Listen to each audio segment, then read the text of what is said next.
एक बार की बात है। एक गांव में रामदास नाम का एक नेक और ईमानदार व्यक्ति रहता था। वह हमेशा जरूरतमंदों की मदद करता, सच्चाई के मार्ग पर चलता और किसी का बुरा नहीं चाहता। लेकिन फिर भी उसके जीवन में दुखों की भरमार थी। दूसरी ओर उसी गांव में रघुनाथ नाम का एक धूर्त और लालची व्यक्ति था, जो दूसरों को धोखा देकर, छल कपट करके धन कमाता था।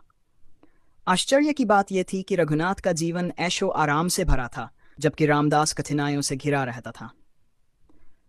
रामदास के मन में यह सवाल बार बार उठता, मैं सारा जीवन अच्छे कर्म करता हूँ, फिर भी मुझे दुख क्यों मिलता है? और रघुनाथ जैसा पापी व्यक्ति सुखी क्यों है? अपनी इस दुविधा को सुलझाने के लिए वह गांव के एक ज्ञानी संत के पास गया और अपनी पीड़ा व्यक्त की। संत मुस्कुराए और बोले, बेटा, मैं तुम्हें इस प्रश्न का उत्तर एक कहानी से दूंगा। संत ने समझाया, एक राजा था जो न्यायप्रिय था, लेकिन उसके राज्य में एक अपराधी था जिसने बहुत सारे पाप किए थे। राजा ने सोचा कि उसे तुरंत कड़ी सजा देनी चाहिए, लेकिन तभी मंत्री ने कहा, महाराज, उसे थोड़ा समय और दे दीजिए, हो सकता है वह अपनी गलतियों को सुधार ले। राजा ने मान लिया और अपराधी को कुछ समय और दिया।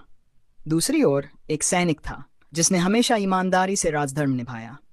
एक दिन युद्ध में वह घायल हो गया और उसकी मृत्यु हो गई। लोग सोचने लगे कि जिसने जीवन भर सेवा की उसे मृत्यु मिली, और जो अपराधी था उसे समय मिल गया।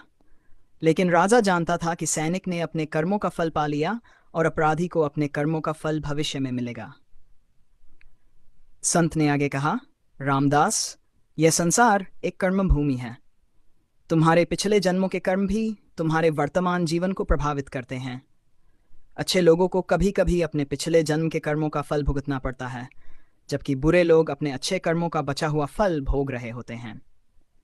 लेकिन न्याय का चक्र कभी रुकता नहीं। जब समय आएगा तो पापी को भी अपने कर्मों का दंड मिलेगा और सच्चे व्यक्ति को उसका उचित फल मिलेगा। रामदास को अब समझ आ गया कि ईश्वर का न्याय तुरंत नहीं होता, लेकिन अवश्य होता है। उसने धैर्य रखा और अपने कर्मों में विश्वास बनाए रखा।